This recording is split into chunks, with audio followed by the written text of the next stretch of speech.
After a pitiful effort on Tuesday against the Sabres, the Maple Leafs will attempt to return to winning ways when they play host to the Washington Capitals tonight at Scotiabank Arena. The duality of the Toronto Maple Leafs never ceases to amaze, as they followed up a dominant couple of weeks of winning hockey against mostly high-end competition with one of their poorer efforts of the season, losing 5-2 to the Buffalo Sabres. Right from the opening face-off, the Leafs lacked the intensity necessary to compete with a team that on paper is nowhere close to their talent level in what was a continuation of their habit of playing down to inferior competition. Within the Atlantic Division, Toronto leads the pack with a .667 winning percentage against playoff teams. However, they also rank behind all their rivals with the worst winning percentage against non-playoff teams in the group. Perhaps taking on a team that currently holds a playoff spot, the 2018 Stanley Cup champs, is exactly what Toronto needs to bounce back tonight against Washington. The Capitals are in the midst of an impressive 4-game win streak, beating Tampa Bay, Pittsburgh, and Boston, before crushing Philadelphia by a score of 9-2 on Tuesday. The Capitals are also seeking to prolong a road-winning streak of 5 games dating back to mid-March. A win in Toronto would push that to 6 straight road wins, which would be their longest such streak of the season, beating a separate 5-game road win streak from January 28 to February 17. Since the dawn of the new year, Washington is 12-4-2 on the road. Washington currently holds a 15-point lead over the Islanders for the last wildcard spot in the East. They also sit just 3 points back of the Penguins for third in the Metropolitan Division with 2 games in hand. Like all other playoff-bound teams in the East, qualifying for the postseason is almost certain. What's less sure is where they will finish in the standings and who their opponent will be in the first round. That also certainly applies to the Leafs, as their position in second in the Atlantic is by no means guaranteed. They fortunately still hold a 4-point lead over Tampa Bay and a 5-point lead over Boston, as all 3 teams lost in regulation on Tuesday. With all 3 also having all played 73 games thus far, home ice in the first round is Toronto's to lose at this point. Despite throwing all the lines in a blender during Tuesday's loss, Sheldon Keefe is returning to a lineup he's used multiple times in the last few weeks. The top 3 forward lines will be the same as they have been. The 4th line will see Spezza and Abruzzese both get swapped out for Clifford and Simmons. The defensive pairs are reverting back to what worked in previous games. Reilly and Lyubushkin will serve as the top pair, Muzzin and Brody as the second pair, and Giordano and Liljegren as the third pair. It appears Justin Hall will serve as a healthy scratch in this one. Jack Campbell will return to the net after Eric Kallgren made back-to-back starts. This will be Campbell's first start on home ice since March 8 against Seattle. On the other side of the ice, Ilya Samsonov takes the start for the Capitals, having won each of his past 5 starts dating back to March 18. However, across those 5 starts, he has just a .887 save percentage, with his highest single-game performance in this stretch being a .906 against Pittsburgh on Saturday.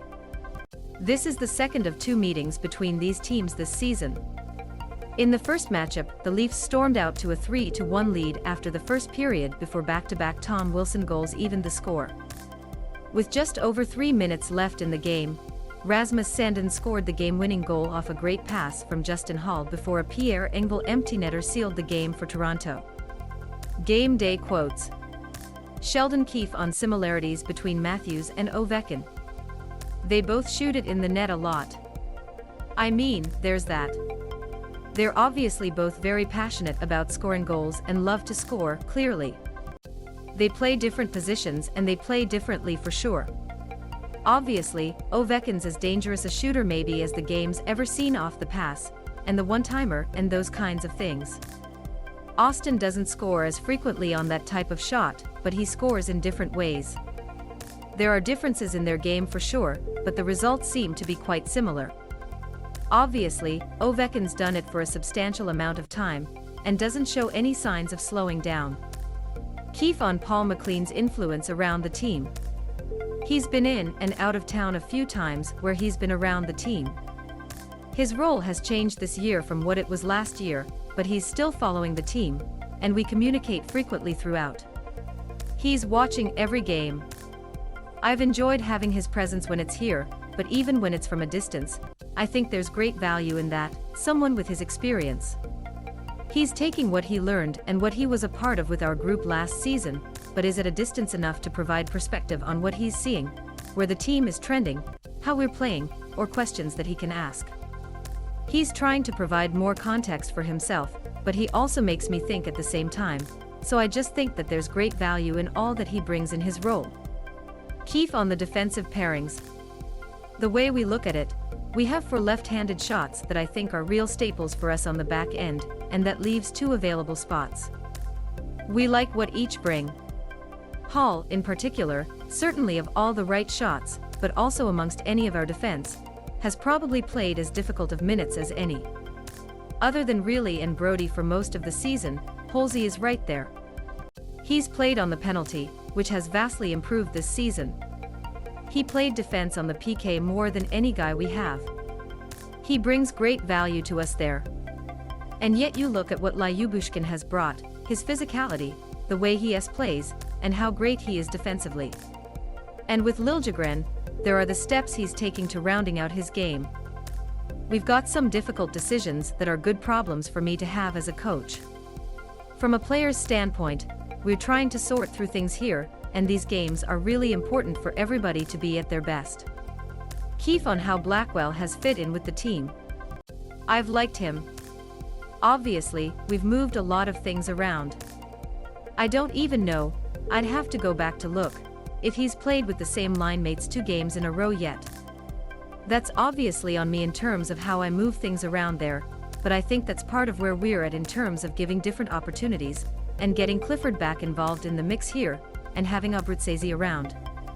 I've used Blackwell on the wing, and now he's really sort of evolved into being a center there for us, which frankly is not necessarily why we acquired him, or what we acquired him to do.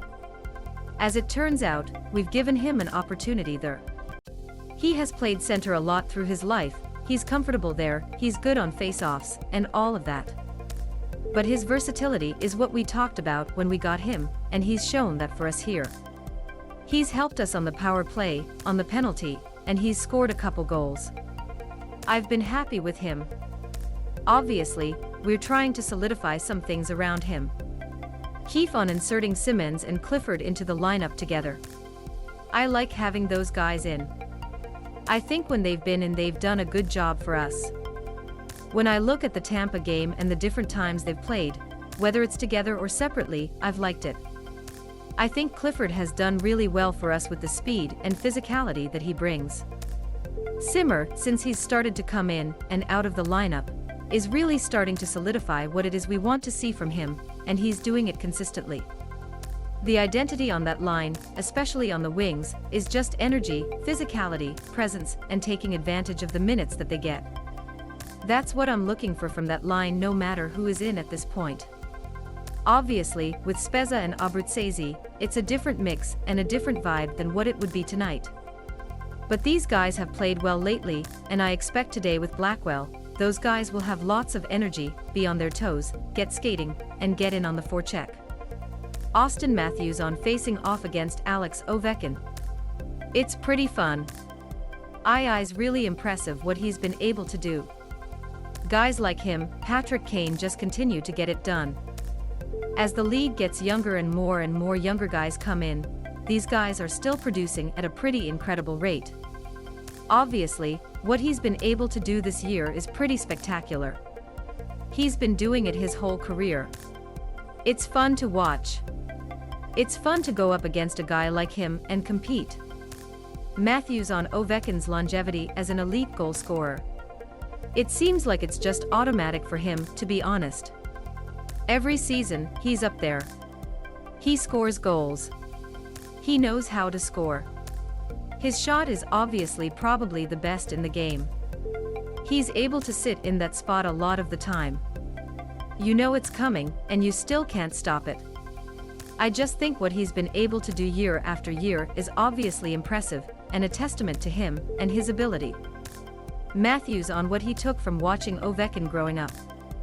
I mean, I went yellow laces for a bit. That was probably the main thing, and probably the tape job, but I think the yellow laces have been a pretty big staple of his. I remember doing that for a couple of years for sure.